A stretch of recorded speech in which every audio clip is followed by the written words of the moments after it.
भगवत गीता का तीसरा अध्याय कर्मयोग है। इसे निस्वार्थ सेवा का मार्ग से भी जाना जाता है। इस अध्याय में भगवान श्री कृष्ण जीवन में कर्म के महत्व पर बताते हैं। वे बताते हैं कि इस भौतिक संसार में हर मनुष्य का किसी न किसी प्रकार की क्रिया में सम्मिलित होना अनिवार्य है।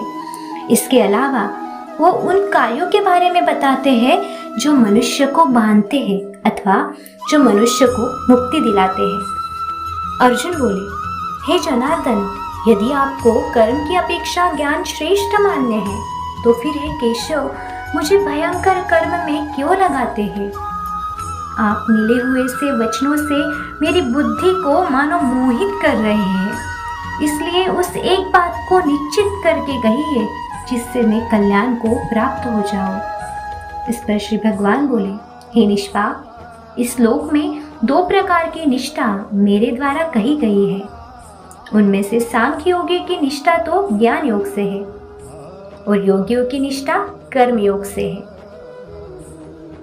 मनुष्य न तो कर्म का आरंभ किए बिना निष्कर्मता को यानी योग निष्ठा को प्राप्त होता है और न कर्मों के केवल त्याग मात्र से सिद्धि यानी सांख्य निष्ठा को ही प्राप्त होता है।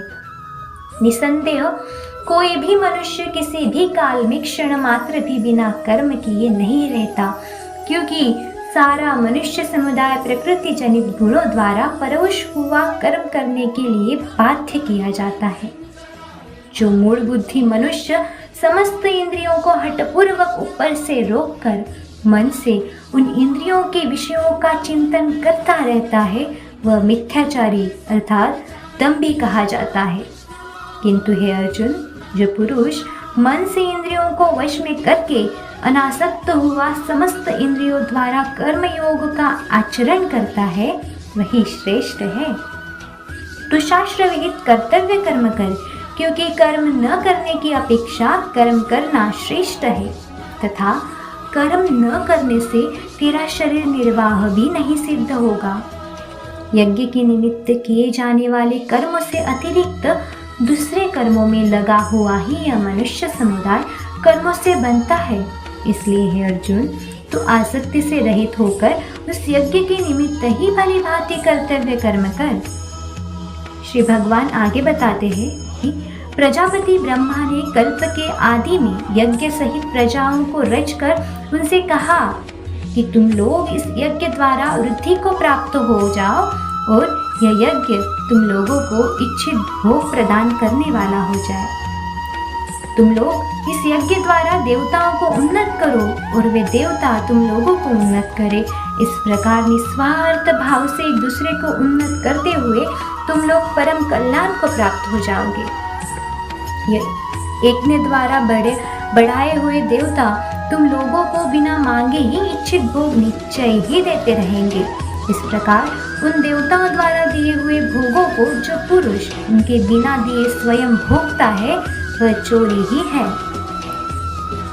यज्ञ से बचे हुए अन्न को खाने वाले श्रेष्ठ पुरुष सब पापों से मुक्त हो जाते हैं, और जो पापी लोग अपना शरीर पोषण करने के लिए ही अन्न पकाते हैं, वे तो पाप को ही खाते हैं। संपूर्ण प्राणी अन्न से उत्पन्न होते हैं। अन्न की उत्पत्ति वृष्टि से होती है, वृष्टि यज्ञ से होती है और यज्ञ विहित कर्मों से उत्पन्न होने वाला है। कर्म समुदाय को तो वेद से उत्पन्न और वेद को अविनाशी परमात्मा से उत्पन्न हुआ जान। इससे सिद्ध होता है कि सर्वव्यापी परम अक्षर परमात्मा सदा ही यज्ञ में प्रतिष्ठित है। हे पार्थ, जो पुरुष इस लोक में इस प्रकार परंपरा से प्रचलित सृष्टि चक्र के अनुकूल नहीं बरतता अर्थात अपने कर्तव्य का पालन नहीं करता, वह इंद्रियों द्वारा भोगों में रमण करने वाला पापायु पुरुष व्यर्थ ही जीता है। परंतु जो मनुष्य आत्मा में ही रमण करने वाला और आत्मा में ही तृप्त तथा आत्मा में ही संतुष्ट हो, उसके लिए कोई कर्तव्य नहीं है। इस महापुरुष का इस विश्व में न तो कर्म से कोई प्रयोजन रहता है और न कर्मों के न करने से ही कोई प्रयोजन रहता है, तथा संपूर्ण प्राणियों में भी इसका किंचित मात्र भी स्वार्थ का संबंध नहीं रहता।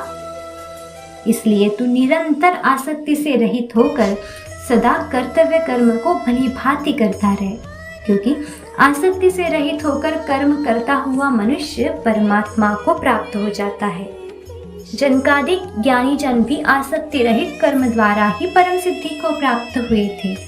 इसलिए तथा लोक संग्रह को देखते हुए भी तू कर्म करने के ही योग्य है, अर्थात तुझे कर्म करना ही उचित है। श्रेष्ठ पुरुष जो जो आचरण करता है, अन्य पुरुष भी वैसा वैसा ही आचरण करते हैं। वह जो कुछ प्रमाण कर देता है, समस्त मनुष्य समुदाय उसी के अनुसार बरतने लग जाता है। हे अर्जुन, मुझे इन तीनों लोकों में न तो कुछ कर्तव्य है और न कोई भी प्राप्त करने योग्य वस्तु अप्राप्त है, तो भी मैं कर्म में ही बरतता हूँ।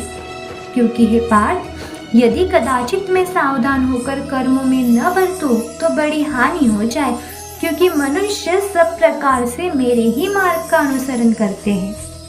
इसलिए यदि मैं कर्म न करूं तो ये सब मनुष्य नष्ट भ्रष्ट हो जाए और मैं संकरता का करने वाला हूँ तथा इस समस्त प्रजा को नष्ट करने वाला बनूं। हे भारत, कर्म में आसक्त हुए अज्ञानी जन जिस प्रकार कर्म करते रहते हैं, आसक्ति रहित विद्वान भी लोक संग्रह करना चाहता हुआ उसी प्रकार कर्म करे। परमात्मा के स्वरूप में अटल स्थित हुए ज्ञानी पुरुष को चाहिए कि वह शास्त्र विहित कर्मों में आसक्ति वाले अज्ञानियों की बुद्धि में भ्रम अर्थात कर्मों में अंधश्रद्धा उत्पन्न न करे, किंतु स्वयं शास्त्र विहित समस्त कर्म भली भांति करता हुआ उनसे भी वैसे ही करवाए। वास्तव में संपूर्ण कर्म सब प्रकार से प्रकृति के गुणों द्वारा किए जाता है, तो भी जिसका अंतःकरण अहंकार से मोहित हो रहा है, ऐसा अज्ञानी मैं करता हूँ ऐसा मानता है।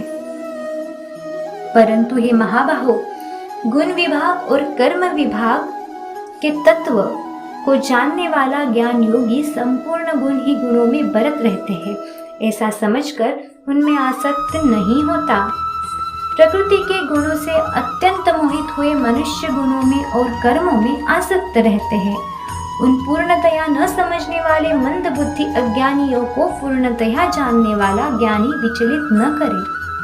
मुझ अंतर्यामी परमात्मा में लगे हुए चित्त द्वारा संपूर्ण कर्मों को मुझ में अर्पण करके आशा रहित, ममता रहित और संताप रहित होकर युद्ध कर।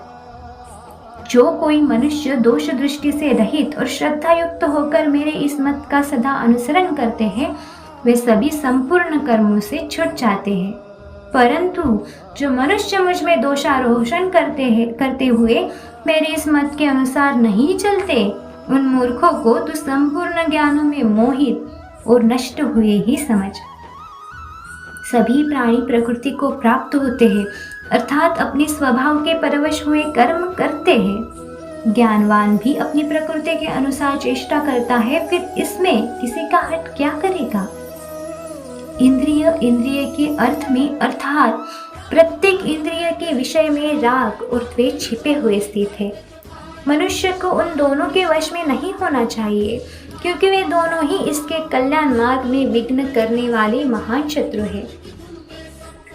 अच्छे प्रकार आचरण में लाए हुए दूसरे के धर्म से गुण रहित भी अपना धर्म अति उत्तम है। अपने धर्म में तो मरना भी कल्याणकारक है और दूसरे के धर्म भय को देने वाला है। इस पर अर्जुन बोले, हे कृष्ण, तो फिर यह मनुष्य स्वयं न चाहता हुआ भी बलात् लगाए हुए की भांति किससे प्रेरित होकर पाप का आचरण करता है।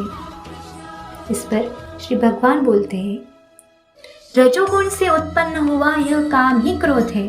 यह भोग खाने वाला अर्थात भोगों से कभी न अघाने वाला और बड़ा पापी है। इसको ही तुम इस विषय में बैरी जान। जिस प्रकार धुएं से अग्नि और मैल से दर्पण ढका जाता है तथा जिस प्रकार जेल से गर्भ ढका रहता है, वैसे ही उस काम द्वारा यह ज्ञान ढका रहता है। और हे अर्जुन, इस अग्नि के समान कभी न पूर्ण होने वाले कामरूप ज्ञानियों के नित्य वैरी द्वारा मनुष्य का ज्ञान ढका हुआ है। इंद्रिया, मन और बुद्धि ये सब इसके वास्तान कहे जाते हैं। ये काम इन मन, बुद्धि और इंद्रियों द्वारा ही ज्ञान को आच्छादित करके जीवात्मा को मोहित करता है। इसलिए हे अर्जुन, तो पहले इंद्रियों को वश में करके इस ज्ञान और विज्ञान का नाश करने वाले महान पापी काम को अवश्य ही बलपूर्वक मार डाल। इंद्रियों को स्थूल शरीर से पर यानी श्रेष्ठ, बलवान और सूक्ष्म कहते हैं। इन इंद्रियों से पर मन है, मन से भी पर बुद्धि है, और जो बुद्धि से भी अत्यंत पर है वह आत्मा है। इस प्रकार बुद्धि से पर अर्थात सूक्ष्म, बलवान और अत्यंत श्रेष्ठ आत्मा को जानकर और बुद्धि द्वारा मन को वश में करके हे महाबाहो, तो इस कामरूप दुर्जय शत्रु को मार डाल। और इसी के साथ भगवत गीता का 3रा अध्याय यहाँ पर समाप्त।